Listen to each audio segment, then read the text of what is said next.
because it's closed, and he likes to go where he can't go. He had his paws underneath the other door yesterday, trying to play with the tassel to my chef's apron, and it's like he has all the space to go in, but he like needs to be where he's not allowed to go. It's great. It's perfect. Yeah. Nice. Yeah. Oh, it's a cat we're speaking about. It's the cat. Zephyroony. Come here, Zephyr.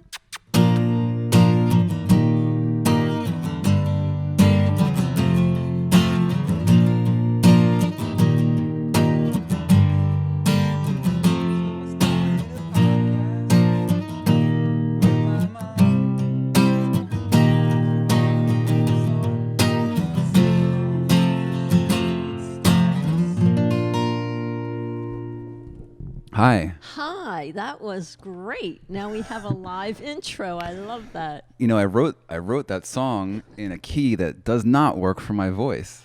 No, I know. It sounds so good on Instrumental. the show and. Yeah, I sang it like recording. 11 times and then picked the best one. So it's Well, a you bit could of. have done that now. We're not in a rush. Oh, okay. Let's do it again. Bring back the guitar. Doesn't it seem like everybody and the mother has a podcast? Oh, oh, so I started a podcast with my mom. We wanted a theme song so you could sing along. The show, it starts now. I think I'm kidding. How was your Mother's Day? Oh, I'm still celebrating. See my tiara? In I do honor now. of Mother's Day / week / month / forever. That's great. That's great. So in true Hollywood magic, It's California. Mother's Day hasn't happened yet, but we're recording this show to come out. And if you're listening to this, Mother's Day was 3 days ago. But we could release this tomorrow and do We 2 could. this week. We could. It would mess up everyone's schedules. Not theirs, but at the company. At the How good at editing are you? Because we can definitely divide and conquer if you want. I'm more than happy to split some of these shared responsibilities. I don't know. We'll see about this. Yes, so I'm pretending. Well, I don't know. Oh, this is perfect for the Pandemicville time out of sequence. Who knows what's going on? Feeling. So Mother's Day has not happened yet, but Mother's Day has already happened. Right. And I'm guessing what my surprise is for Sunday, because I realize now when you ask me something about timing that something is planned and I don't know about it. So it is / was a surprise. It was a great surprise. Well, Let me know what it is. we were having dinner. We were having dinner, and you read my mind, and you said, "Oh, I think Mother's Day is in a couple of days." Or you realized when it was, and I said, "You just read my mind." This Sunday, get ready to leave at 9:00, and I had this whole wind up thing, and you interrupted me and said, There's no way I could be out of the house at 9:00. and I said, what time would be reasonable for you to leave the house? And I said 10:30 works. I was reminded of, I forget what supermodel it was in the 90s, but she famously like wouldn't get out of bed for less than $10,000. It reminds me, There must be at least one bad joke in there.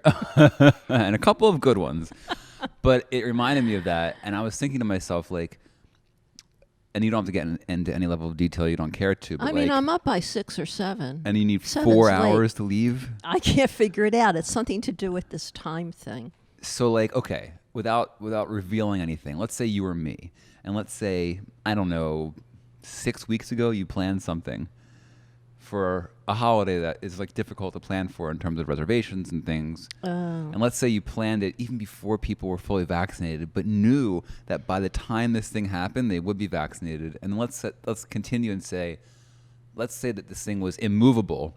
Would you like me to cancel it? Oh, what time would we have to leave? Still 9:00.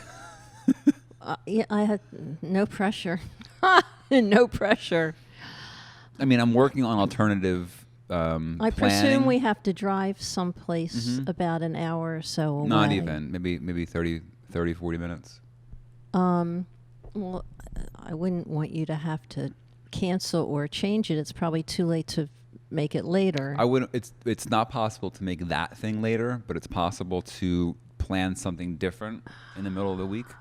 That would also be fun. It's also possible to do a celebration not literally on Mother's Day, which feels not great. And it's also, I've got a couple of tricks up my sleeve. Like, what if you were already at the place that we're speaking about? Like, maybe there's a version where you're like, you and Joel go on like a overnighter. I don't know. I'm just brainstorming here. You're very good at planning, and I appreciate all the work you put into it. I don't know. Yeah. Can we take a pause on that? Yeah. Yeah. Let me know like Monday. I'll let you know after the show. We'll talk about it. Okay. All right. Good.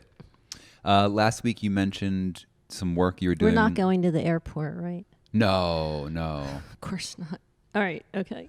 No, although I was invited for business to go to Florida next week from California. Bye. And it happens to not work out for true and legitimate reasons. But and no disrespect to any of our Florida listeners, I just don't want to come there right now. I don't want to get on a plane right now. And if I had to choose a place to go, I don't think Orlando is number one.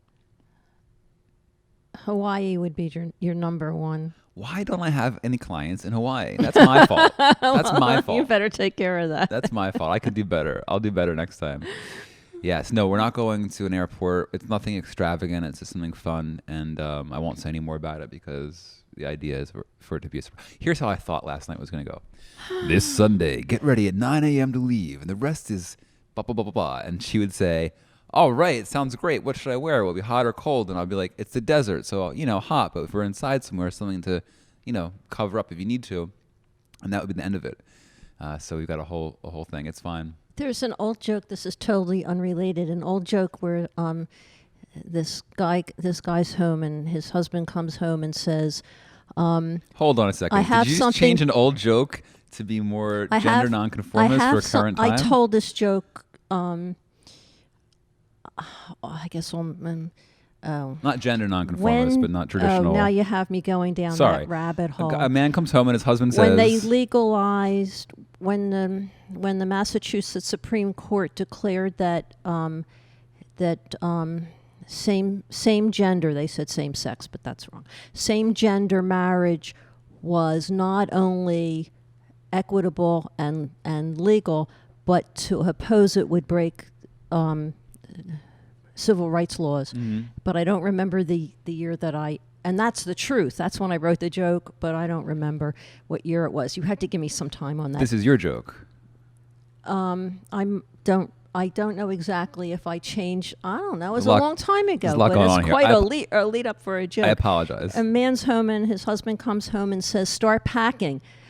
Oh, that's great for hot or cold. He says, "I don't give a damn. Just be out of the house by 5 o'clock."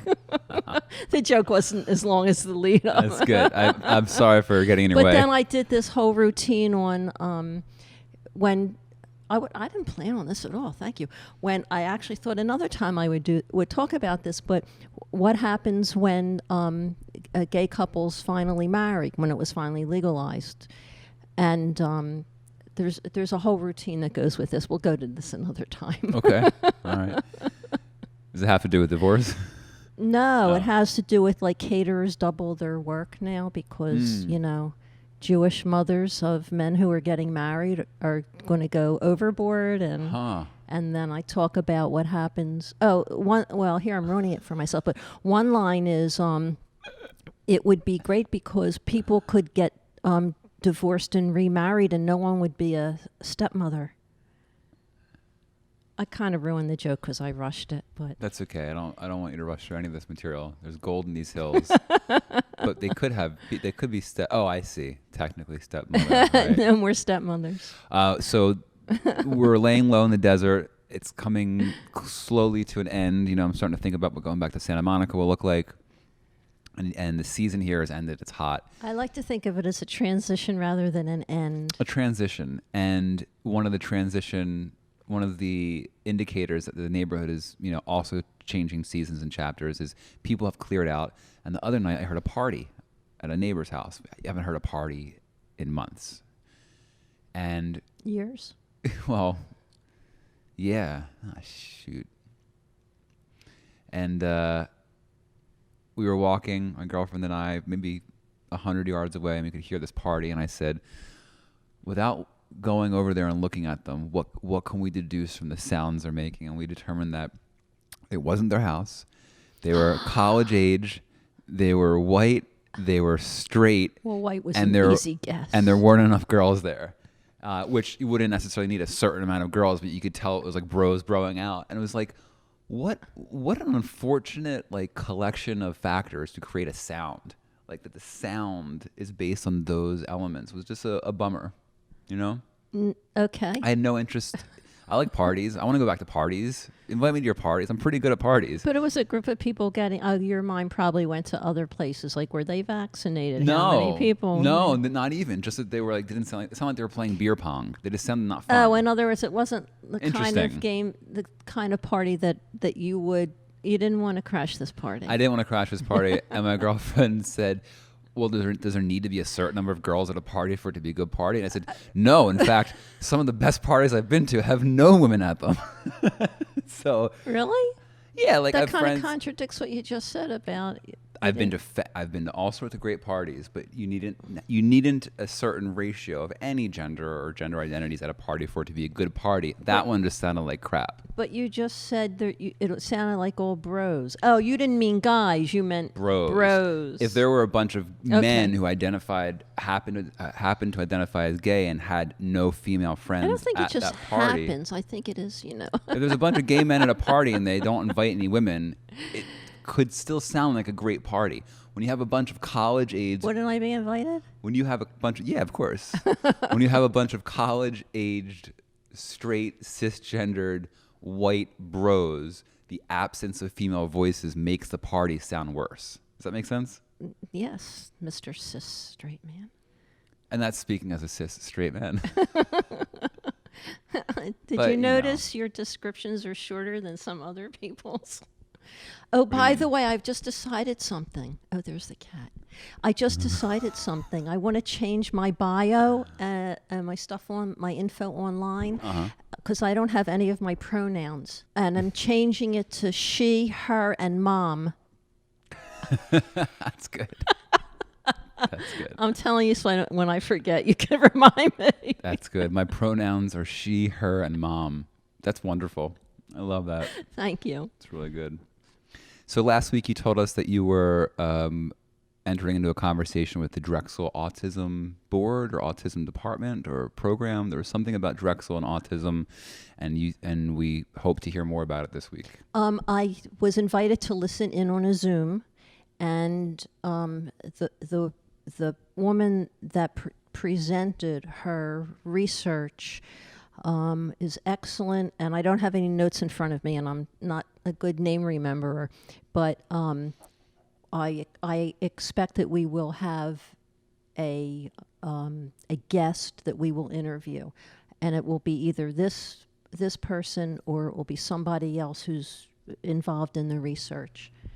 And the topic is how to support, the topic is roughly supporting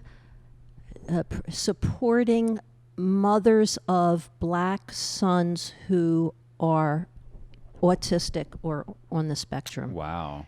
So, you think about the challenges that people have with children, and they're varied and they're many, and they're all over the map. And I'm sure, each additional level of description that you add makes it even more interesting and challenging, and for parents concerning. And Wow. the research that she's done, and I apologize for not being able to quote it more, but it's lengthy, and I want to do it justice. We'll when we have her on the talk show. about it.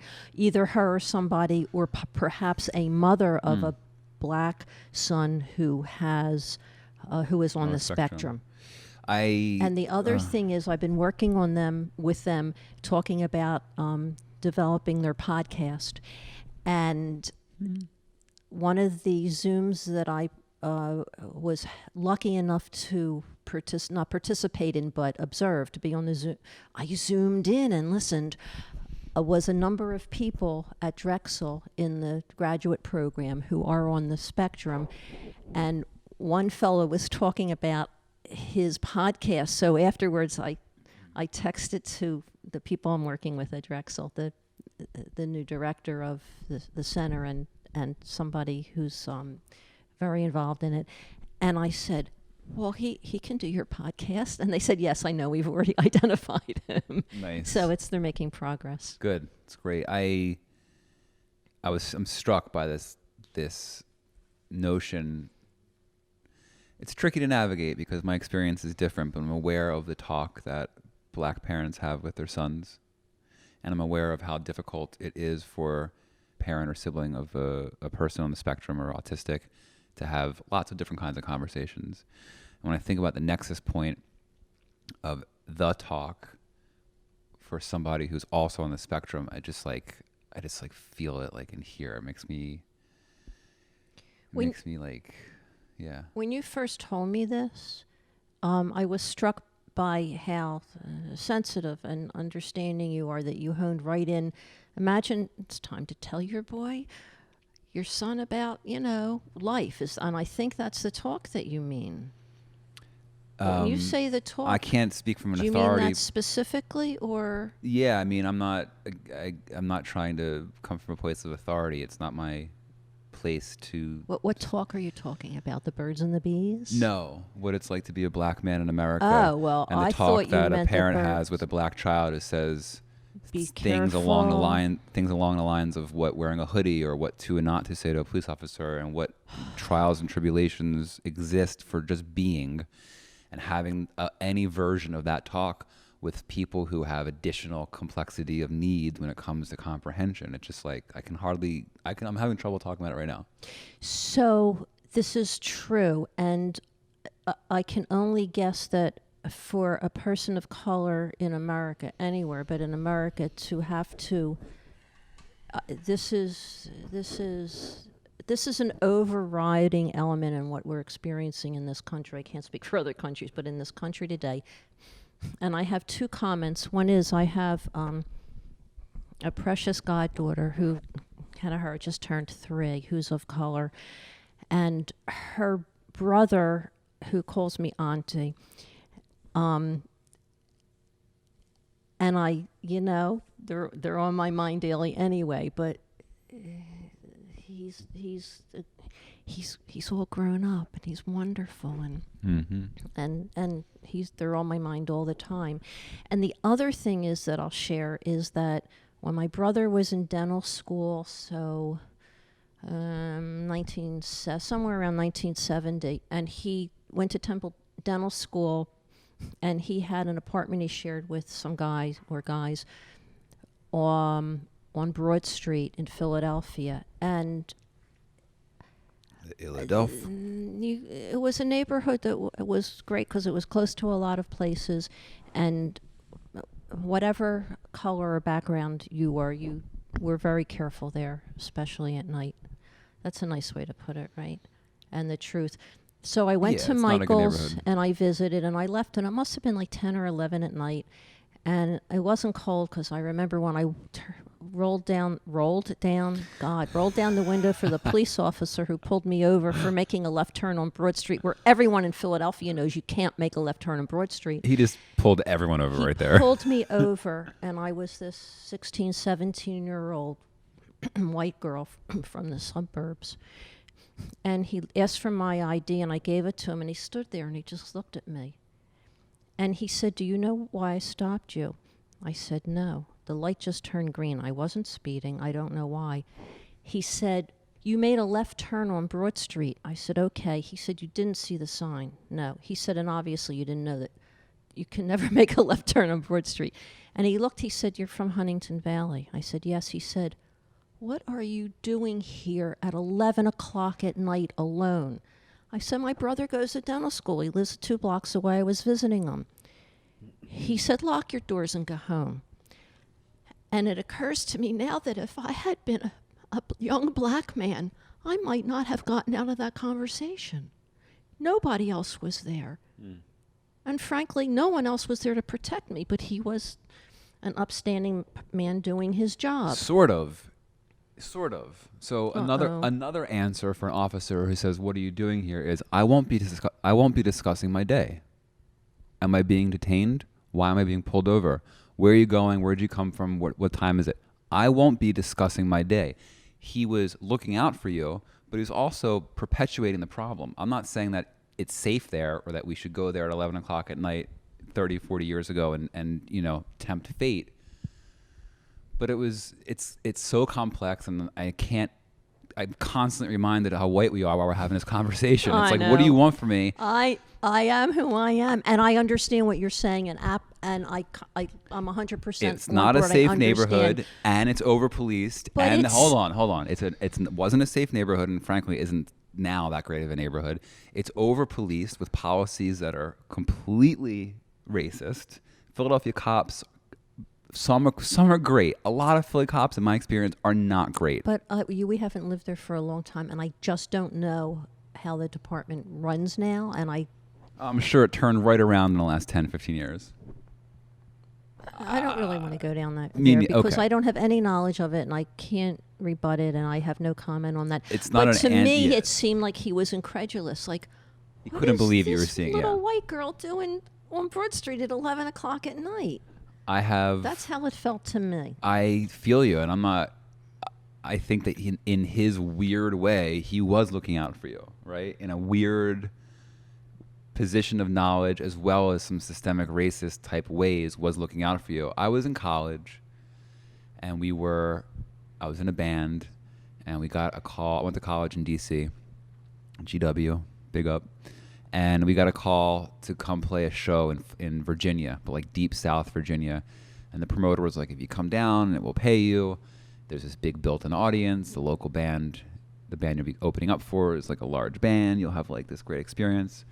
We were in the middle of midterms, and we drove on like a Tuesday night or Tuesday afternoon. We had to leave. It was like a 5 or 6 hour drive. And I drove the entire way there, which is an old band trick where if you drive the whole way there, you don't have to drive back, so you can drink and hang out. And I drove like 5 or 6 hours straight, and we got to the venue, and like I forget where it was. Oh, I remember where it was. It was in Blacksburg, Virginia, which is right next to. There you go. Where's Blacksburg next to? Lynchburg. Next to Lynchburg. All right, like guys, like just like a little bit. Like just work with us a A little subtlety. Just work with us a little bit. So we have this gig. We get there. There's nobody there. There's a bartender and a door person. There's not one. The headlining band wasn't even there. So we performed to 0 people. The bartender, the promoter had sold us. Did they like it? No, it was some like jaded bartender at like a mid-level, What is it, Virginia Joe? venue. Although we thought it was the best show we've ever played, and nobody and witnessed it. no one was there. And so we get back. Don't you hate when that happens? We finish the call. We finish the gig. We get back in the car. I'm like, I'm not driving. I drove 6 hours here. That gig sucked. No one was in a good mood. It was myself. It was a singer. It was my bass player Bobby, and it was a drummer. And so the singer is like, I'll drive back. I'm like, all right, great. So 10 minutes into a 6 hour drive, we get pulled over because he wasn't a good driver. And the cops say, what are you doing here? And we say, Does this mean we can't go to Virginia anymore? we can after go to we tell this Virginia. story? Virginia's fine, and Philly's great, and Orlando's great. This is not Xing off places on the map. These Oh, are good. anecdotal stories of preference, right, and experience. So but I'm not moving to deep South Virginia. If that's what you're asking. What? I put something over there when I thought we were going to work at the table. Did you Yeah. see what I brought? Lipstick and a phone and a map. A pad of United States maps that you could tear off Why do you have those? so that we can write about the different states and decide where we want to live. Oh, that's adorable. I was going to show it. See it? That's amazing. That's what the British did in the mid 1700s. So we're driving back. We get pulled over a few minutes into this ride. The officer asks what we're doing. Sir, we're performing. We just Were played. you awake? We're all awake. It was 11 o'clock at night. We just played this gig. It was terrible. We're driving back to school. We have midterms. Okay, well, this is a big drug route. Y'all carrying drugs? No, we're just trying to get back to school. He lets us go. He just let us go. He let you go? He just let us go. Okay, so just right there, I was like, He let you go? that's fishy. And I've thought about that moment for a long time. same as you. No one else was there. Side of the road, dark, middle of nowhere, deep Virginia. And he says it's a whose car is car this? is it? It's a rental. Whose name is on the rental agreement? I said mine. He said you have to drive this car. So now I'm driving the whole way back, even though I drove all the way there after a day of school, knowing we have midterms the next day. It was not a good feeling. Our drummer's freaking out because he's a big baby. Singer's pissed off because he got criticized for his bad driving. Bassist is just like the nicest dude in the world, but it's just like I know in all space. these people, so I'm enjoying these descriptions. So now I'm driving, and I'm like, just let's just get back. To your point, anything could have happened, but it didn't. 10 minutes later, we get pulled over again. This is a story I thought you were going to tell. Okay. Where clearly the first cop called ahead and had this next group of folks catch us. Now we're outside. Oh, it's freezing, by the way. Maybe it was a little later because it was like 12. So the first thing he told them to check was make sure you were driving, or else the driver could be arrested. I think so. But it escalated quickly. There were like 5 cars, each with a couple cops in there. So there was like a dozen cops. 5 cars? 10 or 12 cops surrounding us. They're shining lights in our eyes, and they're very aggressive. And they're like, they ask us the same information. We tell them the same information. They say, can we search your car? This is a big drug route. People run drugs from Florida all the way up 95, into New York. And all points in between. And I said, sir, I have no problem with you searching this car. However, this isn't my car. I don't know who rented this car earlier today or yesterday or last week. I can't take responsibility for nooks and crannies in this car. But respectfully, what in theory occurs if we decline your request to search this vehicle? And they're just like staring at us with the flashlights. Drummer's shivering. He asks to get a jacket from the car. They like yell at him no, and like there's some aggression.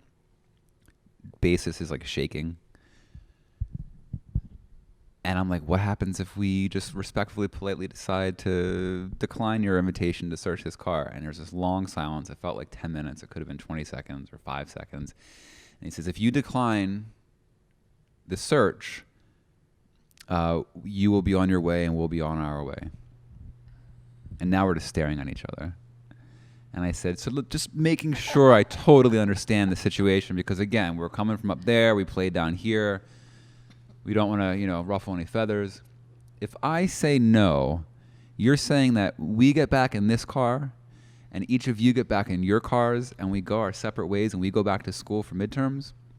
Super long silence. And he goes, uh-huh. And he says it just like that. If you're not watching the video, maybe check us out on YouTube and hit the subscribe button while you're there. And he's just like, uh-huh. And we're having this like stare off. And I'm looking around and I'm watching my bandmates shiver. One of them is cowering, these cops. It was really scary. And I said, I appreciate the situation. I'm going to respectfully decline the car search, but I'm happy to comply with whatever else that you need us to comply with. Super long silence. He goes, all right, and like whistles and does like a hand motion, and they all get back in their car. Oh my God. We get back in our car. Oh, we had a bunch of weed with us. Oh, no!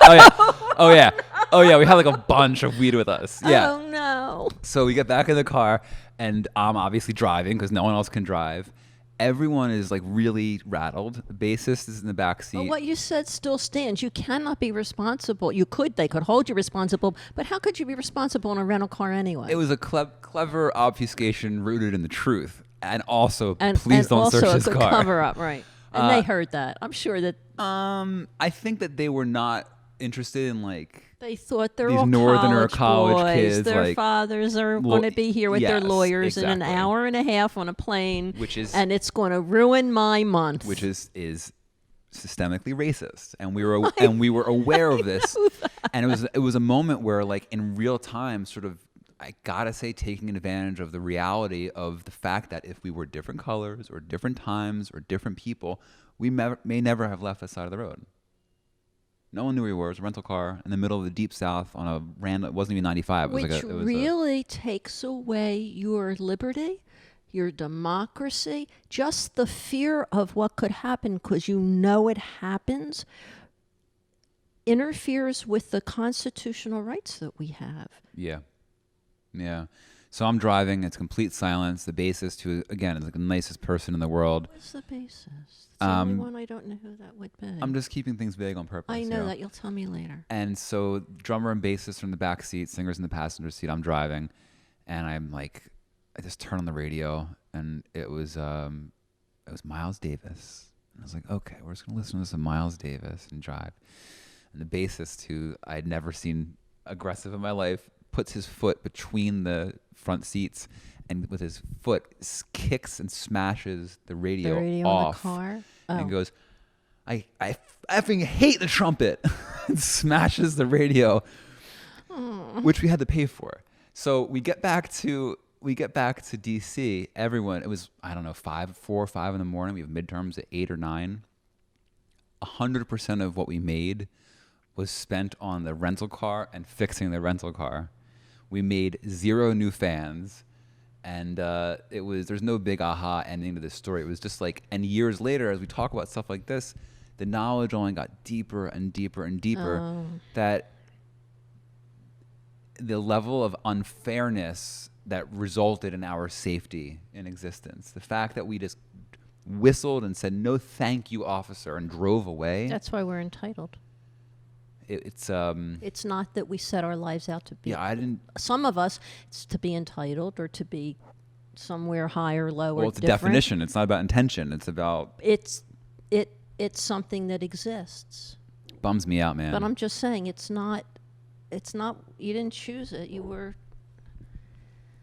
On a very special episode of Everybody and Their Mother Has a Podcast. Jeez. So we're obviously in a different setting than we have been in our previous episodes. The kitchen's behind us. This kitchen is large. We're very fortunate to have it. Keeping this place clean has been like a real constant process. So a few months ago, we were fortunate enough, speaking of privilege, to get these Roomba type robots to do the floors. And there's 2 robots. That's not privilege. That's just some bucks. Well, it's privilege to be able to afford the ability to get a robot to sweep. That is privilege. It's It's not a right to have a robot it's a that sweeps, is it? gift. It's what? Is it a right to have a robot that sweeps the floor? Now it is. I'll never give it up. So everybody got familiar with these robots. We were thinking about interviewing one of these shows. Yes. Yes, but I want to put names on them, and we'll have them in. We'll bring them in next time. So Where's the cat? some people would put the sweeping robot on first, and then after it's swept, bring in the mopping robot and mop. And some people thought that you could just use the mopping robot because what's it going to do? It's going to mop up It's the kind of a shortcut. dust bits. So there was a very healthy, well-communicated debate about the fact that there really is, I guess, lots of ways to do things, but there's a generally accepted way to clean floors that has worked for millennia. And what is that way? You must sweep before you mop. You've got to Sweep sweep before you mop. So my girlfriend and I are explaining to Joel kindly and impassioned that you really do have to sweep before you mop. And then we made a song up about it and started singing it, kind of half teasing, but half sort of like, this is the way to remember to do it. And then I went into my studio and fully produced this song, and it's called "You've Got to Sweep Before You Mop." And I'd love to share it and debut it here if that's okay. Yes, I want to interject. Now I know what we should name the sweeper one. What? Wait, whoa. They have names. They have names. Oh, right. Joel named them. The- Wait a minute. The washer one is Zamboni. Right? Big ups, Joel. And the the vacuum one is Mamba. I forgot. Oh, Mamba. Mamba and Zamboni. Oh. Mamba. Mambo or Mamba? Mamba. Yeah. Mamba. And it wasn't directly after Kobe, right? Or was it sort of semi-related? Well, everything seems to be directly after Kobe. Oh, yeah. Yeah. But that's fine. Mamba and Zamboni. That messes me up. Yeah, So mess up everybody. I saw a thing on Twitter. You know, I'm new to Twitter. I haven't posted because be nice. It's my mom. I'm scared, but I saw somebody post. I probably took a photo of it, and LeBron was talking about Kobe. This was within the last 2 weeks. LeBron was tweeting something about Kobe, and someone I don't know, responded on Twitter and said, "Oh, I'm so glad I have an opportunity to do this." And he posted, "How can you miss someone you never knew?" And I wanted to answer him, but I'm afraid because I don't know what avalanche or what happens after I answer this person. But I wanted to say that your question of how can you miss someone? It might have been love someone you've never known. It was either love someone you've never known or miss someone you've ever known. And my answer is soul to soul. And I immediately wanted to answer it, but I'm treading lightly, so it concerns me. Well, I appreciate so you showing whoever it you here. are, if this ever gets back to you. So I can't dedicate this song to somebody that amazing because it seems rude. No. So I'll back up a second and just You can dedicate it to the cat. I dedicate the following song. I'm going to dedicate it to Joel because if Joel Oh, I didn't love get that song. That's into great. the conversation about order of operations, this song never would have been. So I present to you, You Gotta Sweep Before You Mop. 1, 2, 3, and You got to sweep before you mop.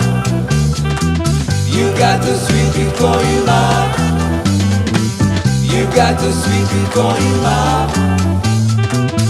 Cadillac, don't come back. You got to sweep before you mop.